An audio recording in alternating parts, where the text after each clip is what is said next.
नमस्कार,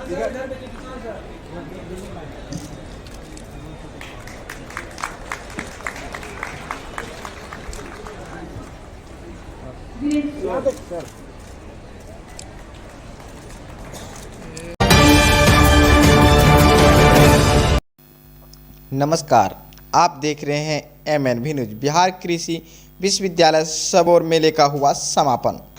भागलपुर कृषि विश्वविद्यालय सबौर में लगे कृषि मेले के समापन में ग्रामीण विकास मंत्री श्रवण कुमार पहुंचे। उन्होंने कृषि मेले में लगे स्टॉल का निरीक्षण किया, खासकर मखाना प्रोसेसिंग के बारे में जाना। उन्होंने मोटे अनाज के बने केक को भी काटा, साथ ही किसान को कैसे बढ़ावा मिले इस पर उन्होंने 3 पुस्तक का भी लोकार्पण किया।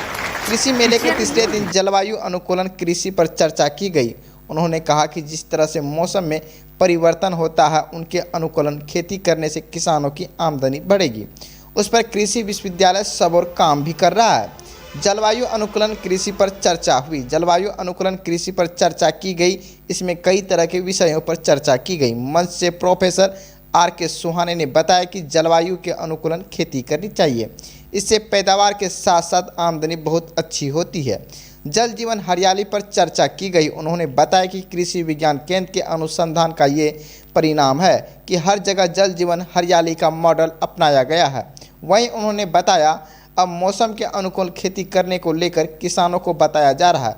फसल चक्र के बारे में भी फसलों की चर्चा की गई। किसानों की आमदनी कैसे बढ़े, विश्वविद्यालय इस पर शोध करती है और किसानों तक पहुंचाती है।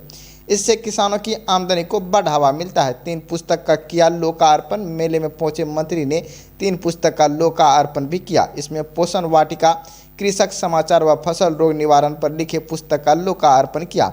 इससे किसानों को कई तरह की मदद मिलेगी। किसान इससे अपने फसल के रोगों का निवारण करवा पाएंगे। भागलपुर से विभूति सिंह की खास रिपोर्ट। सबसे पहले इस विश्वविद्यालय के VC साहब को मैं बधाई देता हूँ, धन्यवाद देता हूँ कि उन्होंने आते ही एक ऐसा काम किया, पूर्वोत्तर भारत के सभी किसानों को एक संदेश दिया कि हम खेती को, कृषि को और उन्नत बनाना चाहते हैं, बेहतरीन बनाना चाहते हैं। और यहाँ कृषि मेला का आयोजन किया और कृषि मेले में बड़े पैमाने पर यहाँ स्टॉल भी लगे हैं और यहाँ पर बड़े पैमाने पर किसान भी आए हैं। और किसान आकर के सिर्फ कृषि उपकरणों को नहीं देख रहे हैं, कृषि उत्पादन को भी यहाँ लगाया गया है कि हमारे जो बेहतर काम किया है हमारे किसानों ने, उसको भी यहाँ पर स्टॉल के माध्यम से लगाया गया है। और इसके अलावा जो रिसर्च स्कॉलर हमारे बच्चे हैं और जो हमारे वैज्ञानिक हैं, उन्होंने जो काम किया है उसको भी स्टॉल पर प्रदर्शित करने का काम किया है। और हम बच्चे सजेस्ट कर रहे हैं, हमारे विद्यार्थी सजेस्ट कर रहे हैं कि किस तरह से रिसर्च करके बच्चों ने नया करने की कोशिश किया है।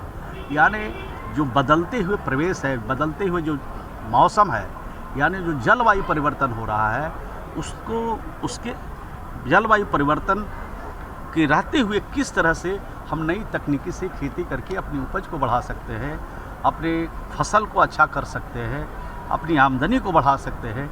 इस थीम पर इन्होंने आज कार्यशाला रखा है, आज सम्मेलन रखा है, ये संदेश दे रहे हैं। ये बहुत बड़ी बात है। आज पूरे देश दुनिया के लिए जलवायु परिवर्तन जो चुनौती है, इसका मुकाबला के लिए जो संदेश गया है यहाँ के विश्वविद्यालय के कैंपस से, मैं समझता हूँ कि इसको हर लोग अपनाएंगे और जलवायु परिवर्तन को रोकेंगे और अच्छे तरह से खेती कर सके, अच्छा फसल ले सके और नए नए वैकल्पिक खेती करके अच्छा किसान काम कर सके।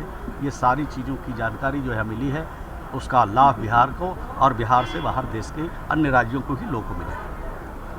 हमने दोनों बातें कही कि हमारे जो किसान हैं, हमारे जो कृषि वैज्ञानिक हैं, ये यहाँ बैठ कर के उस पर चर्चा भी कर रहे हैं कि हम वैकल्पिक खेती भी करें। जैसे अभी धान का फसल है, अब बारिश कम हो रही है, तो ऐसे समय में कौन सा फसल लगाएं?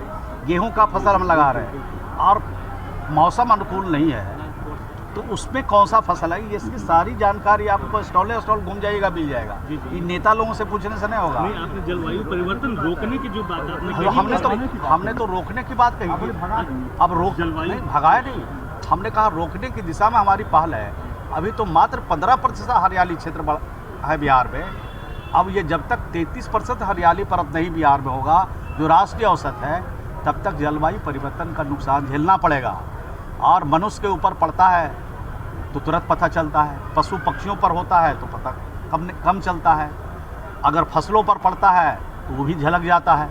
लेकिन इसको व्यापक हित में अगर हम सोचें तो जलवायु परिवर्तन जब रुकेगा तभी हम चैन से रह सकते हैं, तभी हम अच्छा कर सकते हैं, बेहतर कर सकते हैं और बड़ी बीमारियों को रोकने में कामयाबी